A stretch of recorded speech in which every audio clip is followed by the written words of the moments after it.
Hi, this is Dominic Damon, the face behind Students Endeavor, and today, as promised, I'm going to present to you Francis Fukuyama's The Origins of Political Order.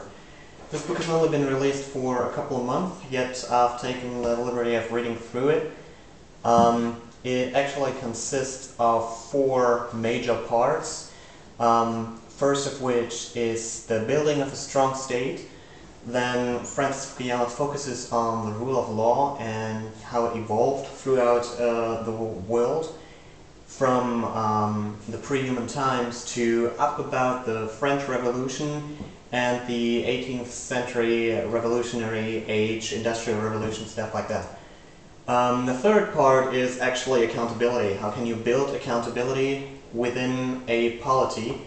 And what about the balance of the government and the society that lives in this polity? Francis Fukuyama has then concluded his book with a final chapter on how all those three components, so the strong state, the rule of law, and the accountability, come together to produce a modern state, a modern democratic state, and how that influences economies in those polities. Francis Fukuyama starts out with actually what came before the state, because at one point in history all humans have been living in a tribally organized sort of society, and the transition from that tribally organized society to a state society actually took place very late in our human history. So what Francis Fukuyama is looking at in the first place is the state of nature, which was described by many philosophers, among them Rousseau and Hobbes. Hobbes had a very critical view towards the nature of the state of nature, because it is the case that he says that mankind is struggling and that it is a society, everyone against everyone, and that people are entering a social contract to protect themselves and their property from the predatory behavior of other humans. Rousseau himself also talks about such kind of a social contract. He is a little more liberal in saying that, though. He says that man enters into a societal contract or government because he seeks to protect his property. Throughout this book, Francis Fukuyama focuses a lot on property and property rights, and how those need to be present in a polity to actually guarantee a flourishing economy. Because people, Francis Fukuyama argues, are not willing to actually work to their fullest when they are in a state of slavery, or their property can be easily taken away from them, just like in China. The point that Francis Fukuyama is trying to make is, if you ensure people their property, their land, they will do a lot more, they will work a lot harder, because they know they can build this land, they can farm their crops on this land, and this is ultimately giving them an economical advantage. Whereas if you are in a state of uncertainty about your property rights, you're going to have a problem. So once Francis Fukuyama leaves this state of tribal organization with us, he's going to the next chapter, state building, in which he's considering, and this is very important because most books are just talking about European development when it comes down to politics and democracy, but Francis Fukuyama is also looking at China and India, two very different polities. China, very authoritarian. It has a strong state, but most of the time a weak elite and a weak aristocracy. What that implies, I will come back to a little later on. In the state building process, he also considers the Muslim world, so the Middle East right now, and how the Ottoman Empire, for example, or Prophet Muhammad's Muslims actually evolved their sort of state building. Mamluks, for example, solved the problem that is patrimonialization, which means that basically you're passing on your office to your children or your next of kin, which happens frequently in non-state organizations. So what they did is they actually took slaves from the countries they had conquered, and they made those slaves into their office holders. So they were forbidden from marriage, they were forbidden from having children, and so on. So actually, what the Muslims accomplished here is a sort of merit-based bureaucracy, which Max Weber was talking about. Max Weber also consistently appears in Francis Fukuyama's book. He, throughout his book, states that bureaucracy as a part of the state is a vital asset to stabilizing a state. Also in state building, Francis Fukuyama talks about Christianity and how actually Catholicism and the Pope pushed Europe towards a more liberated, a more accountable government, and especially the rule of law. Because the Church has implied that there is the rule of God, some rules are given by God, and not even a king is above that rule. So if you state that the rule of law means that there is a legislative body that can pass law that everybody has to stick to, even the king, then you can say that Christianity pretty much funded the rule of law in Europe. So it was not quite their intent, because they had different rules that kept people, or respectively the governments, from repatrimonializing. So that means that the Church put in place some guidelines that would forbid people from actually passing on their land, their property, to their next of kin, because of different rules they put in place. So what people could do if they didn't have a next of kin, they would donate their property to the Church, which was their original intent. So without even knowing it, they actually created the rule of law intending only for them to increase their property.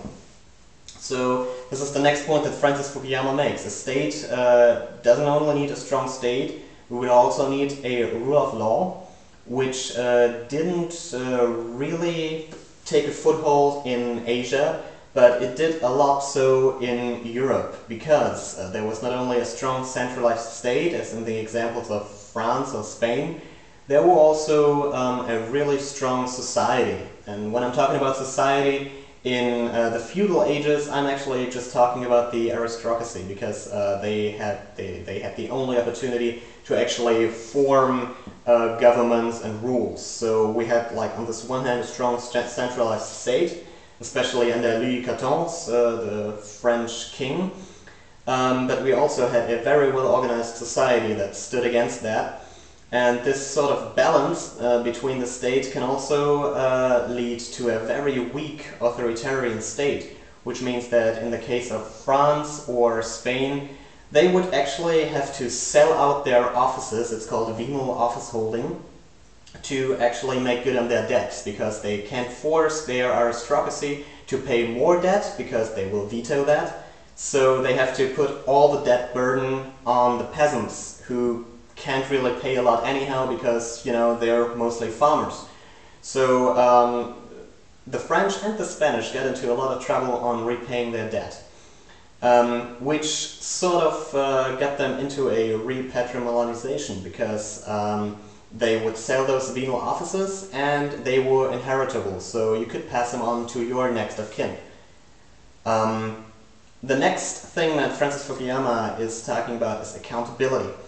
Accountability means that from the rent seekers in France and the Spanish who got to the New World and conquered South America, and they paid their citizens, their military, just by land they could give to them and slaves they would give to them. He is also talking about the East European part, so talking about Prussia, Hungary, Poland, Russia, because especially in Hungary, there's a case where society is very strong and the centralized government is very weak. So what happened is that society didn't want to impose any taxes on themselves, of course, and the government couldn't force them to. So what happened is the army deteriorated, the state deteriorated, the infrastructure deteriorated, and the Ottomans really they didn't encounter any resistance in Hungary, and the state was doomed. He was also talking about Poland, where roughly the same happens, and then about Russia, where they have a really strong centralized government, a really strong authoritarian regime, which enables them to, on the one hand, pass law very quickly, be very, very accurate in their taxing, getting a lot of taxes out of their citizens, and being able to militarily defend themselves.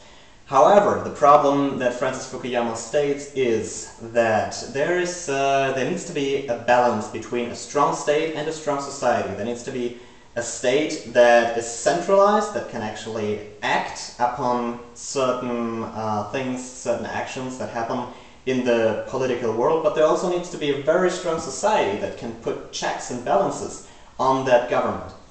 And all this, Francis Fukuyama claims, happened in England first, with the common law and the parliament.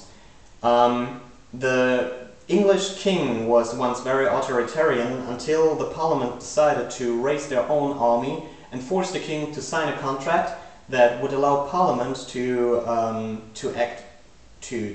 enact very harsh checks on the government itself.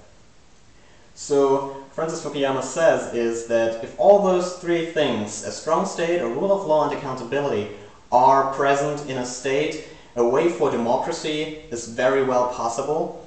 But, and this is vital to his book, we cannot force the institutions that have evolved in Europe or in China over millennia of warfare and of political development into other regions, because those institutions would still have to be overlaid over the traditional institutions, rights, religions of those areas. And we can actually see it right now in Afghanistan and Iraq, where America is trying to create democracies. And they sort of failed in a way, at least in my opinion, and I think Francis Fukuyama provides a pretty good explanation as to why they failed, because the Americans tried to impose their institutions, their democracy, on a essentially different culture, on essentially different geographical and religious sort of actions that they would take for themselves. So Francis Fukuyama states that development always has to be intrinsic, so from within the country, and can't be forced from another country, unless of course it is warfare, because Francis Fukuyama also focuses on warfare as a mean of political development, because many societies only came together and had a strong centralized government once they were threatened by other societies to be extinct by them. So the conclusions that Francis Fukuyama draws from this is that if those three attributes, strong state, rule of law, and accountability, are present, a state can develop accurately and well, and that will always be a base for good economic development. So this first book of his, The Origins of Political Order, basically ends at the French Revolution.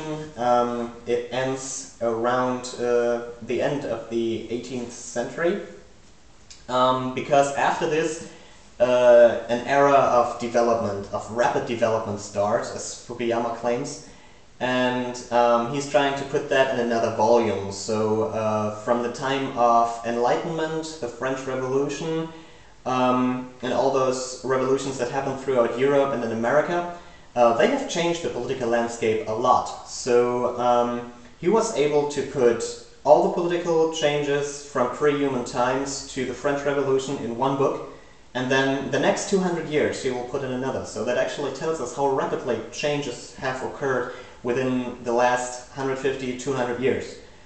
My personal opinion to this book is very good. It is very, very structured. There's a lot of information in this. You've got to be a pretty smart cookie if you can't learn anything from this book. I highly recommend you to pick it up. The thing with Francis Fukuyama is, and of course with summarizing an era that is such a long period of time, you will be a little bit superficial and you might oversimplify some facts. But I think in this case, because you just want to have a a overview over how politics evolved. In this case, it is actually a good thing because he can convey his political knowledge very well to the reader without, you know, making it overly difficult. He is simplifying it. He is sometimes making it a